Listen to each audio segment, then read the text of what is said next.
उन्होंने बिल्कुल ठीक कहा है कि इंडिया जो है इस टाइम सुपर पावर बनने की रेस में है।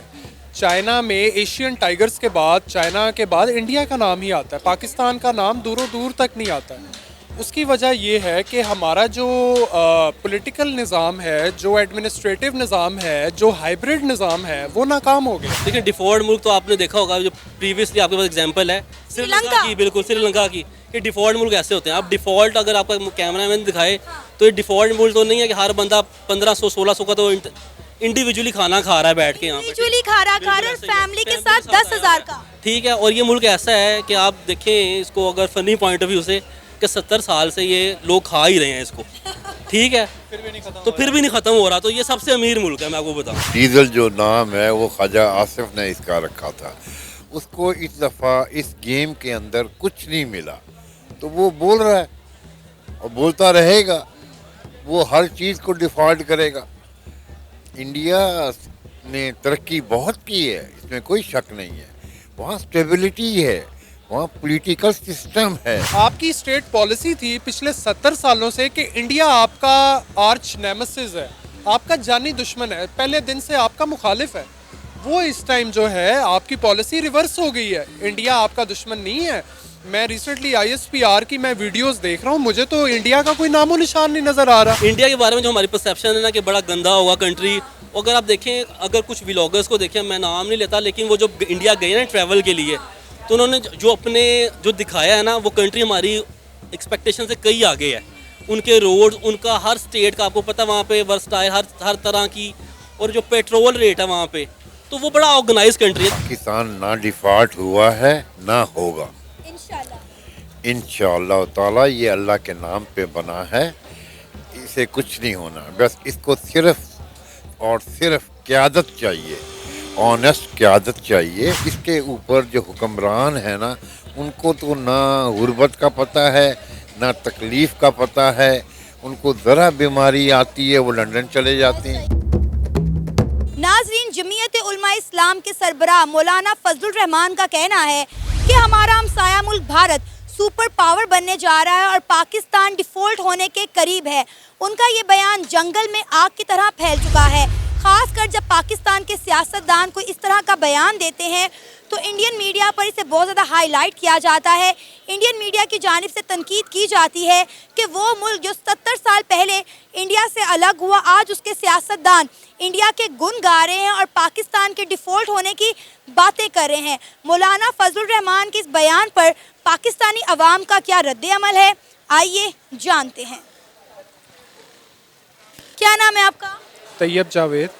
क्या करते हैं आप? मैं स्टूडेंट हूँ FC कॉलेज में, बैचलर्स का। ज़बरदस्त। आपको पता है कि जमीयत उलमा इस्लाम के जो सरबराह हैं मौलाना फजलुर रहमान, उन्होंने एक स्टेटमेंट दी है जो सोशल मीडिया पर मैं कह लें कि जंगल में आग की तरह फैल गई है। उन्होंने कहा है कि हमारा हमसाया मुल्क भारत सुपर पावर बनने जा रहा है और Pakistan is about to default. क्या कहेंगे जब हमारे सियासतदान इस तरह का बयान देते हैं, सोशल मीडिया पर बहुत ज़्यादा वायरल हो जाता है। ख़ासकर इंडिया में भी इस पर तनकीद की जा रही है कि 70 साल पहले जो मुल्क हमसे अलग हुआ, आज उसके सियासतदान हमारी तारीफ़ें कर रहे हैं और अपने मुल्क के बारे में बता रहे हैं कि हमारे मुल्क में सियासी हालात क्या है और हमारा मुल्क डिफ़ॉल्ट हो रहा है। क्या कहना चाहेंगे मौलाना फजलुर रहमान के इस बयान पर? देखें, बात ये है कि मैं तो मौलाना फजलुर रहमान साहब की आइडियोलॉजी से बिल्कुल एग्री नहीं करता, लेकिन उनके बयान से मैं 100% एग्री करता हूँ। उन्होंने बिल्कुल ठीक कहा है कि इंडिया जो है इस टाइम सुपर पावर बनने की रेस में है। चाइना में एशियन टाइगर्स के बाद, चाइना के बाद इंडिया का नाम ही आता है, पाकिस्तान का नाम दूरों दूर तक नहीं आता है। उसकी वजह ये है कि हमारा जो पॉलिटिकल निज़ाम है, जो एडमिनिस्ट्रेटिव निज़ाम है, जो हाइब्रिड निज़ाम है, वो नाकाम हो गया। आप यानी कि जब तक आप या देखें, या तो आप सोशलिस्ट निज़ाम ले आएँ यहाँ पे चाइना की तरह, नॉर्थ कोरिया की तरह, या आप जमहूरियत ले आएँ UK की तरह, अमेरिका की तरह। देखें ना, कोई इस टाइम हम ना तीतर हैं ना बटेर हैं, ना हम इधर के हैं ना हम उधर के हैं। आपका कोई देखें, कोई पॉलिसी होनी चाहिए, कोई स्टेट पॉलिसीज़ होती हैं। अमेरिका जो है, इंडिया है, चाइना है, सिंगापुर है, रशिया है, इनकी स्टेट पॉलिसीज़ होती हैं। हुकूमत A की है, मिस्टर B की है, मिस्टर C की है, पॉलिसीज़ उनकी चलती रहती हैं। तो मौलाना साहब ने जो बयान दिया है उनको, पहले तो वो ऐसे बयान नहीं देते थे, देर आए दुरुस्त आए, बिल्कुल ठीक बयान दिया है। पाकिस्तान जो है रेस में अब तो शामिल ही नहीं रहा। चलिए हम ये मानते हैं कि इंडिया हमसे बहुत आगे निकल गया, पाकिस्तान उस रेस में पीछे है। वर्ल्ड बैंक भी यही कहता है कि पाकिस्तान अपने हमसाए ममालिक से बहुत पीछे रह गया है। लेकिन अब आप ये देखें ना कि इस बयानबाजी से कुछ नहीं होने वाला। हमें इंडिया आगे निकल गया, पाकिस्तान पीछे रह गया, अब इससे आगे निकलना है, इस मुल्क के लिए कुछ करना है। अब आप देखें, हम पिछले कई महीनों से इमरान खान साहब के दौरे हुकूमत ये सुनते हुए आ रहे हैं, हमारे कान पक चुके हैं भी पाकिस्तान डिफ़ॉल्ट हो गया है, पाकिस्तान डिफ़ॉल्ट होने वाला है, पाकिस्तान डिफ़ॉल्ट हो चुका है। लेकिन अब आप ये देखें, डिफ़ॉल्ट हुए मुल्कों के हालात ऐसे नहीं होते। श्रीलंका जब डिफ़ॉल्ट हुआ था, पूरी दुनिया को पता चला था कि श्रीलंका डिफ़ॉल्ट हुआ है। आप इस मार्केट में देखें, जिस तरह ख्वाबों का रश है, यहाँ पे लोग धड़ाधड़ ख्वाबें उड़ा रहे हैं। आपको लगता है डिफ़ॉल्ट मुल्क किस तरह के होते हैं? देखें, डिफ़ॉल्ट मुल्क हो या ना हो, लोगों ने तो खाना खाना है। लोग चाहे सस्ता खाना खाएं, महंगा खाना खाएं, दरमियाना खाना खाएं, लोगों ने तो खाना खाना है। वो ये बात नहीं है। बात ये है कि आपका मुल्क जो है इस टाइम एक डेमोक्रेटिकली इलेक्टेड हुकूमत जो है वो इस टाइम मुल्क में एग्जिस्ट नहीं करती। आपने शायद देखा होगा कि रिसेंटली इसहाक डार का नोटिफिकेशन जारी हुआ है एज डेप्यूटी प्राइम मिनिस्टर। आप मुझे बताएं कि पाकिस्तान के कॉन्स्टिट्यूशन में कोई डेप्यूटी प्राइम मिनिस्टर की पोस्ट है, कोई इसका इख्तियार है? नहीं है। अब ये हुकूमत अपनी मनमानी कर रही है, इसके पीछे जो हैंडलर्स हैं अपनी मनमानी कर रहे हैं। देखिए, ऐसे तो मुल्क का भला नहीं होगा। आप आपस में लड़ते रहें, जो मर्जी करते रहें। देखें, you have to have a state policy. आपकी स्टेट पॉलिसी थी पिछले 70 सालों से कि इंडिया आपका आर्च नेमेसिस है, आपका जानी दुश्मन है, पहले दिन से आपका मुखालिफ है। वो इस टाइम जो है आपकी पॉलिसी रिवर्स हो गई है। इंडिया आपका दुश्मन नहीं है। मैं रिसेंटली ISPR की मैं वीडियोस देख रहा हूँ, मुझे तो इंडिया का कोई नामो निशान नहीं नज़र आ रहा। मुझे नामो निशान नज़र आ रहा है एक स्पेसिफिक सियासी जमात का, जो कि ये बहुत अनफॉर्चुनेट बात है। मैं ये नहीं कहता कि वो जमात ठीक है, लेकिन देखिए, जो सरबरा होता है ना वो मुल्क का बड़ा होता है। जैसे आर्मी चीफ हैं, वो मुल्क के बड़े हैं, हम सारे उनके बच्चे हैं। उनको चाहिए कि हमें ना मुत्तहिद करें, ना कि हमें डिवाइड करें या हमें आपस में लड़ाएं। देखें, ये कोई अच्छी बात नहीं है। हर मुल्क में इस्टेब्लिशमेंट होती है, ये एक हकीकत है। अमेरिका में भी इस्टेब्लिशमेंट है, CIA रन इस्टेब्लिशमेंट है वहाँ पे। वो वहाँ पे ट्रंप को जीतने नहीं दे रहे। लेकिन बात ये है कि देखें, better sense should prevail, better sense should prevail. यानी कि आपको आपके मुल्क का सोचना चाहिए। 75 ईयर्स हो गए हैं, इंडिया बाद में आज़ाद हुआ, चाइना आज़ाद हुआ, सिंगापुर आज़ाद हुआ, मलेशिया आज़ाद हुआ, ये सब आगे निकल गए हैं, बांग्लादेश आज़ाद हुआ। देखिए, मैं इस चीज़ को एग्री करती हूँ कि ये तमाम ममालिक पाकिस्तान से आगे निकल गए। इनकी इकॉनमी, इनका GDP पाकिस्तान से कई गुना ज़्यादा बड़ा है। लेकिन हमारे सियासतदानों की इस तरह बयानबाजी से भी तो कुछ नहीं होने वाला ना। जो भी अपनी सियासत चमकाना चाहता है, सियासत में आने से पहले इलेक्शंस के दिनों में वो इंडिया के गीत गाना शुरू कर देता है, इंडिया के हवाले से बयानबाजी शुरू कर देता है ताकि उनकी स्टेटमेंट वायरल हो। आपको पता है, इंडिया के बारे में जो बयान देता है सियासतदान, उसकी वो स्टेटमेंट वायरल हो जाती है। लिहाजा मौलाना फजलुर रहमान ने भी वही किया और उनकी स्टेटमेंट भी वायरल हो गई। लेकिन आपको लगता है किस तरह की स्टेटमेंट दे देना काफ़ी है? हमारे मुल्क के हालात तभी बेहतर होंगे जब यहाँ पर काम किया जाएगा मुख्तलिफ सेक्टर्स में, साइंस के सेक्टर में, एजुकेशन के सेक्टर में, IT के सेक्टर में। तो मेरा ख्याल है हमारे सियासतदानों का बयानबाजी छोड़कर मुख्तलिफ सेक्टर्स पर काम करने की ज़रूरत है। आपकी जो आर्गूमेंट का जो पहला हिस्सा है, मैं उससे एग्री नहीं करता। आपने कहा है कि पाकिस्तानी पॉलिटिशियंस जो हैं इंडिया का नाम लेके अपनी सियासत चमकाते हैं। मैं इससे एग्री नहीं करता। ये हालांकि उल्टा है। इंडिया के पॉलिटिशियंस जो हैं पाकिस्तान का नाम लेके अपनी सियासत चमकाते हैं। हमारे अपने ही इतने मसले हैं कि हम इंडिया को क्या अपने मसलों में शामिल करें। बात ये है कि फिर आप कह रही हैं कि मौलाना फजलुर रहमान को चाहिए कि ज़रा जिम्मेदाराना बयान दें और इस तरह से। देखें, बात ये है कि you have to acknowledge the facts. Facts ये हैं कि आपके मुल्क में जो रियल पावर है वो पॉलिटिशियंस के हाथ में नहीं है। लेकिन आप ये देखें ना, किस तरह के बयान से हमारी जो अवाम है, हमारी जो कौम है, वो डीमोटिवेट होती है। डिफ़ॉल्ट का एक लफ्ज़ जो बार बार पाकिस्तान के लिए इस्तेमाल किया जाता है, मुझे लगता है वो गलत है। देखें, मेरा ज़ाती ये ओपिनियन है कि पाकिस्तान डिफ़ॉल्ट नहीं होगा। Pakistan is here to stay. आप जो मर्ज़ी कर लें, पाकिस्तान को डिफ़ॉल्ट नहीं कर सकते। हमारी बड़ी मजबूत कौम है, बड़ी मजबूत फ़ौज है। बात ये है कि जो पॉलिटिशियंस हैं वो क्या करेंगे कि पॉलिटिशियंस बी लेवल के, सी लेवल के, डी लेवल के प्लेयर्स हैं, ये आपके ओरिजिनल प्लेयर्स नहीं है। अनफॉर्चुनेटली आई हैव टू से कि आपकी मुल्क की जो पॉलिटिक्स है वो आपके पॉलिटिशियंस उसका क्या बोलते हैं कि एक दरिया का मोड़ जो है वो यानी कि इकट्ठा नहीं करते। आपकी जो इंटरनेशनल इस्टेब्लिशमेंट है, जो आपकी मिलिट्री है, वो जो सऊदी अरेबिया है, वो आपकी यानी कि फैसला करता है कि मुल्क में क्या होएगा। बात ये है कि जो हमारे ओरिजिनल स्टेक होल्डर्स हैं उनको फैसला लेना चाहिए, उनको जिम्मेदारी दिखानी चाहिए। मौलाना फजलुर रहमान की तो सीट ही नहीं है अपनी, वो बोलते रहे, वो ऐसे ही है कि जैसे मैं बोल रहा हूँ। उनकी कोई हैसियत नहीं है, उनका कोई स्टेक नहीं है सिस्टम में, वो कोई एमएनए नहीं है, वो बोलते रहे। बात ये है कि जो लोग रियल पावर होल्डर्स हैं वो थोड़ी जिम्मेदारी दिखाएं। जो मुख्तलिफ स्टेक होल्डर्स हैं, ख़ास तौर पे जो सबसे बड़ा स्टेक होल्डर है जो इस टाइम जेल में है, उसको वो क्या बोलते हैं मुज़ाकरात के बेंचेस पे लेके हैं, उनसे बात करें। देखें, इमरान खान भी कहीं नहीं जा रहे, जनरल आसिम भी कहीं नहीं जा रहे, हम भी कहीं नहीं जा रहे, हम सारे इधर ही हैं, हमने इधर ही मरना है, इधर ही जीना है। बात यह है कि आपस में भाईचारे के साथ रहें, आपस में आपस में इतना यानी कि इतना एनिमोसिटी दिखाने का कोई फ़ायदा नहीं है। देखें, इंडिया आपसे आगे निकल रहा है, इजराइल आपसे आगे है, आपको मुस्लिम उम्मा की दौड़ आप उसमें थे, उसकी क्राउनशिप की दौड़ में आप शामिल थे। आप यानी कि मतलब टर्की के साथ, मलेशिया के साथ एक नया इस्लामी ब्लॉक बनाने जा रहे थे। आपने इस्लामोफोबिया पे बात की, आपने यानी कि इंडिया के आरएसएस के एजेंडा को आपने यानी एक्सपोज किया। आप सारी चीज़ें बैक टू ज़ीरो हो गई हैं। Unfortunately I have to say, I may be a bit biased but it is the fact कि देखें, जो आपकी जो निगरान हुकूमत है और जो पीडीएम हुकूमत है, आई हैव टू से कि उन्होंने पाकिस्तान की जो फॉरेन पॉलिसी है और जो इकोनॉमिक पॉलिसी है को बहुत नुकसान पहुंचाया है। यानी पाकिस्तान की जो मतलब आप तेल देख लें, 150 का था, अब शायद 300 को टच होने वाला है।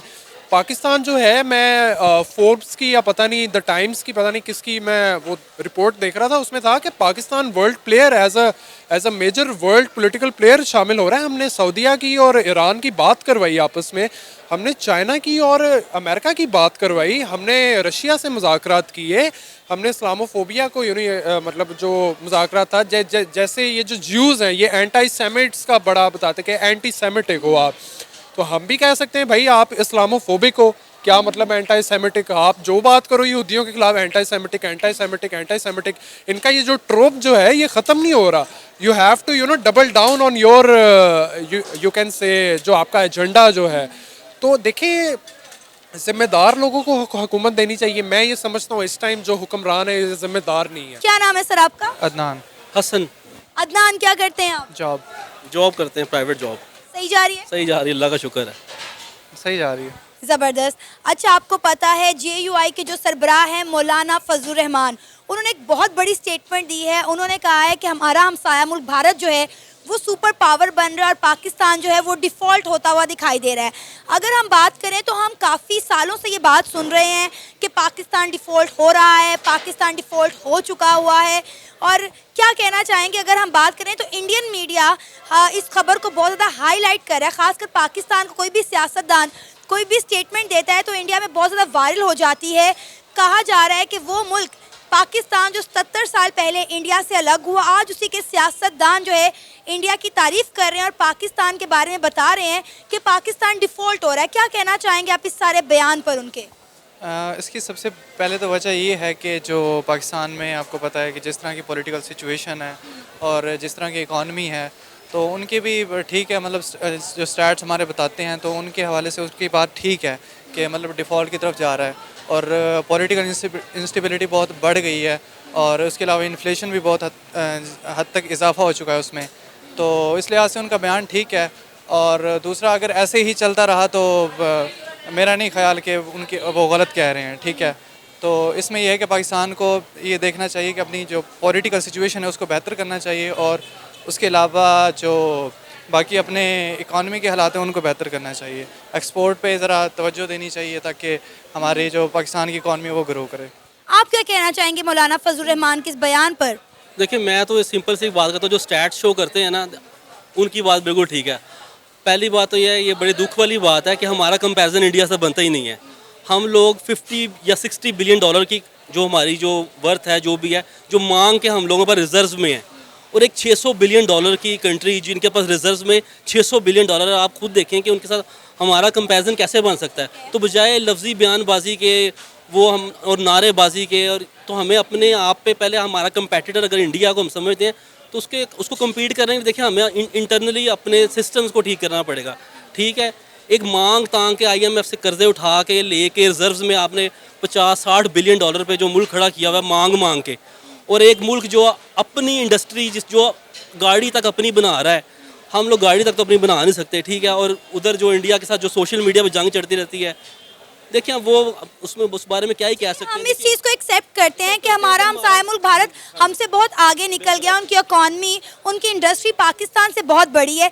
लेकिन अगर हम बात करें, जो एक बात कई अरसे से हमारे कानों में, हमारे दिमागों में नशर करने की, आप कह लें कि उसको रजिस्टर करने की कोशिश की जा रही है कि पाकिस्तान डिफ़ॉल्ट हो चुका है या पाकिस्तान डिफ़ॉल्ट होने वाला है। देखिए, डिफ़ॉल्ट मुल्कों के हालात ऐसे नहीं होते। आप पाकिस्तान देखें, ला इलाहा इल्लल्लाह मुहम्मद रसूलुल्लाह की बुनियाद पर रखा गया था। कहते हैं कि इस मुल्क की हिफाजत अल्लाह ताला खुद कर रहा है। अब आप सुन रहे हैं कि पिछली हुकूमत से हम सुनते हुए आ रहे हैं कि पाकिस्तान डिफ़ॉल्ट हो गया है, पाकिस्तान डिफ़ॉल्ट होने वाला है, पाकिस्तान डिफ़ॉल्ट हो चुका है। आप मुझे बताएं, हम एक मार्केट के अंदर खड़े हैं, क्या डिफ़ॉल्ट मुल्कों के हालात और वाक़यात इस तरह के होते हैं? देखिए, डिफ़ॉल्ट मुल्क तो आपने देखा होगा, जो प्रीवियसली आपके पास एग्जांपल है श्रीलंका की, बिल्कुल श्रीलंका की, कि डिफ़ॉल्ट मुल्क ऐसे होते हैं। अब डिफ़ॉल्ट अगर आपका कैमरामैन दिखाए तो ये डिफ़ॉल्ट मुल्क तो नहीं है कि हर बंदा 1500-1600 का तो इंडिविजुअली खाना खा रहा है बैठ के यहाँ पर, इंडिविजुअली खा रहा और फैमिली के साथ 10,000 का। ठीक है, और ये मुल्क ऐसा है कि आप देखें इसको अगर फ़नी पॉइंट ऑफ व्यू से, कि 70 साल से ये लोग खा ही रहे हैं इसको।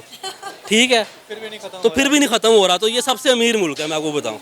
ठीक है, और अगर आप बैठे बैठे किसी भी मुल्क को खाना शुरू करें तो एट द एंड आपका श्रीलंका वाला ही हाल होगा।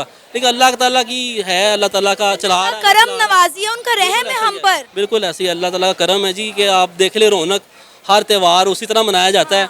पेट्रोल देखें, मैं आपको बताऊं, अगर पेट्रोल 500 लीटर भी हो जाए ना तो भी लोग डलवाएं। ईद उल फितर अभी हमारी गुजरी, आप देखें कि मार्केटों में कैसे रौनकें थी। फिर हमारे सियासतदान इस तरह के बयान क्यों देते हैं? इंडियन मीडिया पर उनकी स्टेटमेंट इतनी वायरल हो चुकी है, इंडियन मीडिया हमारा मजाक उड़ा रहा है कि इनके सियासतदान अपने मुल्क के बारे में क्या बयान दे रहे हैं और हमारे मुल्क की तारीफों के गुन गा रहे हैं। कभी कभी आपको ना न्यूज़ में रहने के लिए थोड़ी बहुत आपको पता मसालादार न्यूज़ चाहिए होती हैं। ठीक है, इंडिया एक ऐसा है कि आप इंडिया कुछ भी लगा के करेंगे तो आप न्यूज़ में इन रहेंगे। ठीक है, बजाय बातों के आपको अपने पे काम करना चाहिए ताकि आपका काम बोले, बजाय ब्लेम देने पे एक दूसरे के। हम उन्हें भी पता है कि हम नहीं कर सकते इंडिया से कम्पीट। ठीक है, उनका माइक्रोसॉफ्ट देखिए, उनका आईफोन, उनकी इंडस्ट्री, उनकी टाटा जो भी है, उनकी अभी देखिए अंबानी की जो शादी की है उसने खाली 1000 करोड़ रुपये तो खाली उसी के ऊपर लगा दिया है। तो आप देखें अपनी कंट्री की कहाँ पे वर्थ है और उनके कंपैरिजन करें तो ये तो बयानबाजी तक ठीक है, लेकिन अगर इंफ्रास्ट्रक्चर और इंडिविजुअली काम करे हर डिपार्टमेंट अपना ईमान प्रैक्टिकली कुछ करें ना, इस मुल्क के लिए प्रैक्टिकली कुछ करें। अगर आप इंडिया की तारीफ करते हैं हमारे सियासतदान, तो हमारे सियासतदान ये भी देखें कि उनके सियासतदान अपने मुल्क के लिए कितनी जान मारते हैं, कितनी डेवलपमेंट की है, कितना काम किया है। जो भी हमारा सियासतदान इक़्तिदार में आता है या आने वाला होता है, इंडिया का नाम ले लेकर वो जो है पब्लिसिटी गेन करने की कोशिश करते हैं। कभी यहाँ पर खड़े होकर कहा जाता है कि हम यहाँ से बम मारेंगे तो इंडिया के मंदिरों की घंटियाँ हिल जाएंगी। तो ये भी आपकी बात 110% मैं कहती हूँ ठीक है कि शायद अपने आप को न्यूज़ में रखने के लिए इस तरह की बयानबाजियाँ की जाती हैं। बिल्कुल ऐसी है जी, न्यूज़ में रखने के लिए। इंडिया के बारे में जो हमारी परसेप्शन है ना कि बड़ा गंदा होगा कंट्री, अगर आप देखें, अगर कुछ व्लॉगर्स को देखें, मैं नाम नहीं लेता, लेकिन वो जो इंडिया गए ना ट्रैवल के लिए, तो उन्होंने जो दिखाया है ना, वो कंट्री हमारी एक्सपेक्टेशन से कई आगे है। उनके रोड, उनका हर स्टेट का आपको पता वहाँ पे वर्सटाइल हर तरह की, और जो पेट्रोल रेट है वहाँ पे, तो वो बड़ा ऑर्गेनाइज कंट्री है। देखिए, अच्छे बुरे लोग हर जगह पे होते हैं। ये जो मजहबी किस्म के फसादात में कुछ लोगों को इसका बेनिफिट है, इस लोगों, ठीक है, ये मजहबी लोगों के बढ़ाकर बताने से कि हिंदू मुस्लिम की लड़ाई, ये हर जगह पे है। ठीक है, लेकिन उन्होंने एटलीस्ट दिखाया इस दुनिया को। मैं आपको बता रहा हूँ 600 बिलियन डॉलर की उनके एसेट्स जो 600 बिलियन डॉलर के, और हमारे मांग के इकट्ठा करके, तो देखें अब उस पर अगर हम नाराबाजी या करेंगे तो हमारे पास अपना कुछ भी नहीं है ये एट दी एंड। लेकिन फिर भी आप देखें कि इंडिया सुपर पावर बनने जा रहा है, तो आप भी अपने मुल्क को ऊपर लेकर जाएं ना, इस मुल्क के लिए काम करें, पाकिस्तान में इंडस्ट्रीज लगाएं, पाकिस्तान में इंफ्रास्ट्रक्चर डेवलप करें। अब नई हुकूमत आई है, देखते हैं वो इस मुल्क के लिए क्या करती है। बिल्कुल ऐसी है जी, इंडस्ट्री आप देख लें। आप पहले तो थे बेहतर हालात थे इमरान खान के दौर में, जो इंडस्ट्रियलिस्ट और जो इन्वेस्टर था वो पाकिस्तान में आ रहा था, ठीक है। अब इन्वेस्टर को प्रोटेक्शन देने के लिए भी गवर्नमेंट को कुछ करना चाहिए, टैक्सेस उस हिसाब से आप इम्प्लीमेंट करें कि इंडस्ट्रियलिस्ट को फ़ायदा हो, ठीक है, जो यहाँ पे आके इन्वेस्टमेंट कर रहे हैं, ठीक है, उन्हें, या आप देखें अब ये तो अब अल्लाह ही जाने और जो इनकी और इनकी गवर्नमेंट जाने कि क्या क्या सिनेरियो है सारा, ठीक है। चलती हुई नज़र नहीं आ रही, बहुत जल्द इंशाल्लाह ये बिल्कुल ऐसे ही है, चलती नज़र नहीं आ रही। देखें ऐसे नहीं होता कि आप आए हैं, हर गवर्नमेंट आने वाले के लिए कोई ना कोई मुसीबत ज़रूर खड़ी कर जाती है। 32 साल से जो लोग गवर्नमेंट चला रहे थे, वो 4 साल से बंदे से तवक्को कर रहे थे कि वो हमारा 32 साल बिगाड़ा हुआ निज़ाम चेंज कर देगा, उसे काम ही नहीं करने दिया जा रहा। देखिए एक तो ब्रांच मैनेजर भी हो ना, अगर आप उसको भी 10 साल ब्रांच का खाना ख़राब करके उसको बिठा देंगे ना, और फिर 3 महीने में उसको ये कह के फारिग कर दें कि जी आपसे नहीं चलाया जा रहा, तो वो 10 साल का पलंदा समेटने में एक टाइम लगता है। थोड़ा सा टाइम देना चाहिए, आई थिंक थोड़ा सा टाइम देना चाहिए, और जो सिलेक्टेड गवर्नमेंट है उसको आपको उसका एहतराम करना चाहिए। एक सिलेक्टेड को, अवाम को, और जो पॉलिटिकल पार्टीज़ हैं जो उसकी अपोजिट जमातें हैं, उसको एटलीस्ट एक्सेप्टनेस नहीं है, बस आप समझ लें कि एक्सेप्ट नहीं किया जाता गवर्नमेंट, और जो अवाम की जो राय है, जो अवाम का सिलेक्टेड है ना, उसको कहते हैं कि बस वो बर्दाश्त नहीं है किसी से, वो किसी से बर्दाश्त नहीं है, शायद किसी की फेम बर्दाश्त नहीं है, किसी की। तो अब आप देख लें कौन किसके साथ, मैं ज़्यादा नहीं बताना चाहता कि यूथ, तो वो फिर ब्लेमबाजी पर्सनल किसी के साथ हो जाना, ये बुरी बात। हर एक का अपना अपना कैरेक्टर है। क्या नाम है सर आपका? जी मेरा नाम आसिफ शेख। क्या करते हैं आप? मैं फ़िलहाल तो कुछ नहीं करता। रिटायर हैं? नहीं, मेरी लैंड्स हैं रहीम यार खान में। ज़बरदस्त। अच्छा, आपको पता है JUI के जो सरबराह हैं मौलाना फजलुर रहमान, उन्होंने एक बयान दिया है जो कि सोशल मीडिया पे बहुत ज़्यादा वायरल हो गया है। उन्होंने कहा है कि इंडिया सुपर पावर बनने जा रहा है और पाकिस्तान जो है वो अबाउट टू डिफ़ॉल्ट है। क्या कहेंगे? हम पिछले काफ़ी अरसे से ये सुन रहे हैं, हमारे सियासतदानों की जानिब से, ओपोजिशन की जानिब से सुनने को मिल रहा है कि पाकिस्तान डिफ़ॉल्ट हो रहा है, पाकिस्तान डिफ़ॉल्ट होने वाला है, पाकिस्तान डिफ़ॉल्ट हो चुका है। आपको नहीं लगता कि इस तरह के बयान जो हैं वो कौम में हलचल मचा देते हैं? नहीं, कतई नहीं। हर आदमी फजलुर रहमान की असलियत को जानता है। उसका नाम, मेरा क्लास फेलो है, बहुत अच्छा दोस्त ख्वाजा आसिफ, उसने इसका नाम रखा था डीज़ल। डीज़ल जो नाम है वो ख्वाजा आसिफ ने इसका रखा था। उसको इस दफ़ा इस गेम के अंदर कुछ नहीं मिला, तो वो बोल रहा है और बोलता रहेगा। वो हर चीज़ को डिफ़ॉल्ट करेगा। इंडिया ने तरक्की बहुत की है, इसमें कोई शक नहीं है। वहाँ स्टेबिलिटी है, वहाँ पॉलिटिकल सिस्टम है, हमारी तरह नहीं है। लेकिन सर, हम कब तक इंडिया की तरक्की के गुण गाते रहेंगे और पाकिस्तान के बारे में इस तरह के हमारे सियासतदान बयानबाजी करते रहेंगे? 70 साल हो गए हैं हम यही सुन रहे हैं कि पाकिस्तान अपनी तारीख के बदतरीन मौशी बहरान से गुजर रहा है, और कुछ अरसे से तो ये बताने की कोशिश की जा रही है, हमारे दिमागों में ये कह लें कि नक्श करने की कोशिश की जा रही है कि पाकिस्तान डिफ़ॉल्ट हो गया है। आपको नहीं लगता कि अब हमें अपने मुल्क के लिए कुछ करना चाहिए, इस पर काम करने की ज़रूरत है, यहाँ पर जो है डिफरेंट सेक्टर्स पर काम करने की ज़रूरत है? पाकिस्तान ना डिफ़ॉल्ट हुआ है ना होगा, इंशाल्लाह। इंशाअल्लाह ताला। ये अल्लाह के नाम पे बना है, इसे कुछ नहीं होना। बस इसको सिर्फ और सिर्फ क़यादत चाहिए, ऑनेस्ट क़यादत चाहिए, जो मतलब गरीब तबके से या दरमियाने लोगों में से उठे। इसके ऊपर जो हुक्मरान है ना, उनको तो ना गुर्बत का पता है, ना तकलीफ़ का पता है। उनको ज़रा बीमारी आती है वो लंदन चले जाते हैं, अमेरिका चले जाते हैं। अब देखें ना मुल्क के जो हालात हैं, महंगाई किस कदर है, और बेनज़ीर 40 गाड़ियों का काफ़िला ले के मरी जा रही है। तो जब ख़जाने पे ऐसी अय्याशी होएगी, मरियम औरंगज़ेब जो है उसने 45 करोड़ का या 5 करोड़ का घपला किया है इश्तिहारात का दे के रमज़ान शरीफ के अंदर। उसमें उसका भाई भी इन्वॉल्व है। जब ऐसे काम होएंगे तो फिर थोड़ी सी परेशानी तो आएगी ना, बस वही है, और तो कोई बात नहीं। असल चीज़ जो है वो प्राइस कंट्रोल हो, जो कि अब देखें ना कि पंजाब आधा पाकिस्तान है और उसकी हुक्मरान नाअहल लगा दी गई। आज अभी अगर हम देखें तो पंजाब असम्बली के बाहर किसानों का एक बहुत बड़ा एहतजाज भी किया गया। जी बिल्कुल किया गया गंदम के मामले में, लेकिन एहतजाज से क्या होता है? कुछ होता है? कुछ भी नहीं होगा। तो अब आप देख लें, जैसे इलेक्शन हुए हैं, जैसे गवर्नमेंट आई है, जैसे सब कुछ हुआ है, तो ये हमारी बेहिसी है। सर, पाकिस्तान एक जरखेज मुल्क है, उसके बावजूद भी हमारे मुल्क में गंदम का मसला क्यों है? महंगाई इतनी ज़्यादा क्यों है, जबकि हम अपने मुल्क में सब कुछ बना सकते हैं, अपनी आवाम को फैसिलिटेट कर सकते हैं। महंगाई कंट्रोल नहीं हो रही।